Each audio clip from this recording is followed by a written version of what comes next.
Sejumlah petugas Satuan Polisi Pamong Praja Satpol PP Kabupaten Tuban, Jawa Timur langsung mendatangi sejumlah lokasi penambangan batu kapur ilegal di wilayah perbukitan Kapur, Kecamatan Rengel dan Gerabagan.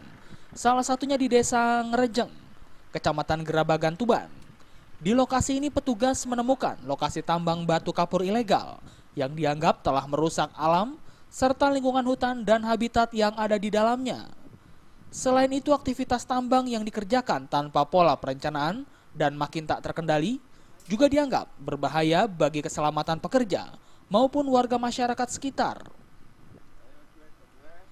Sayangnya saat sampai di lokasi, Satpol PP tidak menemukan satupun pekerja tambang.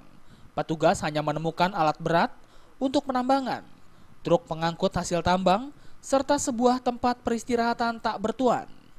Diduga razia ini bocor sebelum razia digelar.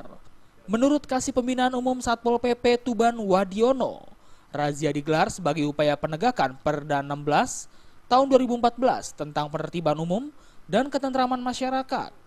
Untuk itu penambang di kawasan ini dilakukan penertiban karena tak berizin sehingga tidak ada retribusi untuk daerah. Selain itu, penambangan ini juga dinilai merusak lingkungan. Jadi kebetulan tadi memang hasil para penambangnya sudah tidak ada di lokasi. Ya.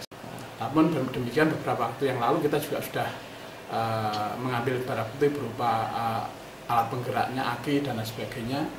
Ini masih ada di kantor, belum kita sidangkan. Namun demikian memang ada 1-2 kali gagal, tapi besok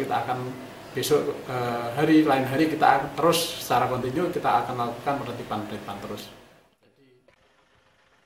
Meski pulang dengan tangan hampa, pihak Satpol PP berjanji akan terus melakukan penertiban sampai para penambang menyadari dan melakukan perizinan.